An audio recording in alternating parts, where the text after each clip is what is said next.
From the Northway Bank Online Newsroom, I'm Gare McKenzie. This local and regional news update is brought to you by Northway Bank.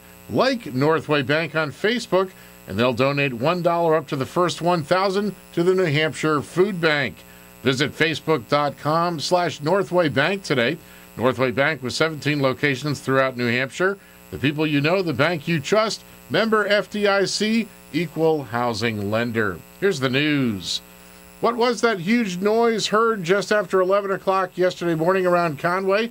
Several people think it was a sonic boom made by a jet flying at supersonic speed, and at least one person reported hearing the sound of jets flying by after hearing the boom.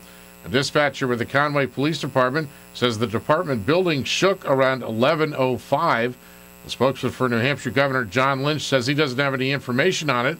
Emails to the Federal Aviation Administration and National Guard units in Maine, Vermont, and Massachusetts requesting information weren't immediately returned.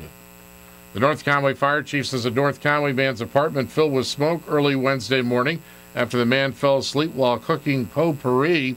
Pat Priest's firefighters were called to the lofts at 1857 White Mountain Highway around 2:30 in the morning.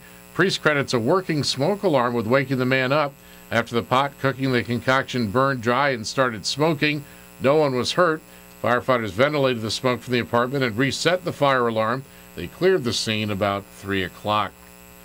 Conway Town Manager Earl Sires says Conway selectmen are considering comments about the store at the town's transfer station.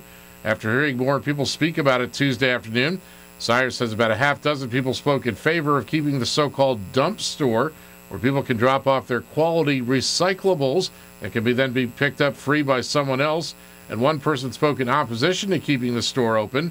Tuesday's selectmen's meeting was the second public comment period provided for the issue, and was similar to the first one, in that the majority of people who spoke about the store supported keeping it running. Sires says the issue was raised last fall by some selectmen that there were certain people who used the store more often than others, raising the question as to whether it was really serving the larger community. Sires says there's no set date for selectmen to make their decision about what to do about the store. Colleen Cormack represents the town of Albany on the lower Mount Washington Valley Solid Waste District that also includes representatives from Conway and Eaton. She describes the main issue at the dump store as the commandeering, where a handful of people are camping out and waiting for things of value and taking those and reselling them. I think that was an issue for some of the selectmen. And then the liability concern, I know, is an issue for one of the board members because of a past lawsuit. Cormack says she's heard of times when a person would just walk up to a vehicle arriving at the dump store and take material right out of it. She says some people are probably afraid to bring items to the transfer station because of that kind of behavior.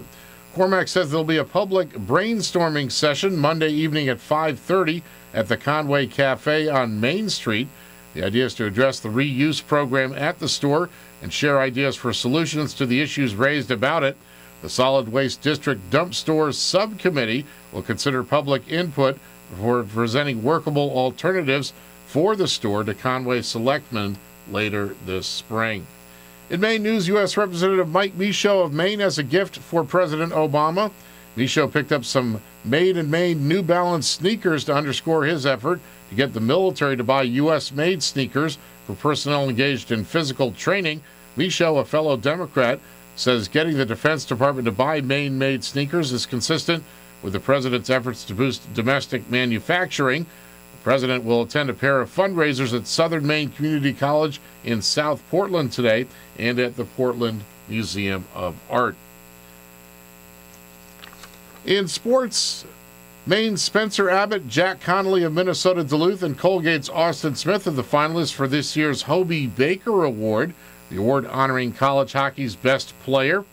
The Toronto Blue Jays beat the Red Sox 3-2 yesterday to extend their spring training winning streak to 10.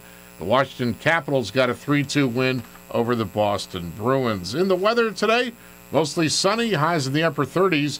Northwest winds 10 to 15 miles per hour with gusts up to 25. Becoming partly cloudy tonight, lows around 19. And Saturday, mostly cloudy in the morning, then becoming partly sunny, highs in the mid-40s. From the Northway Bank Online Newsroom, I'm Gare McKenzie.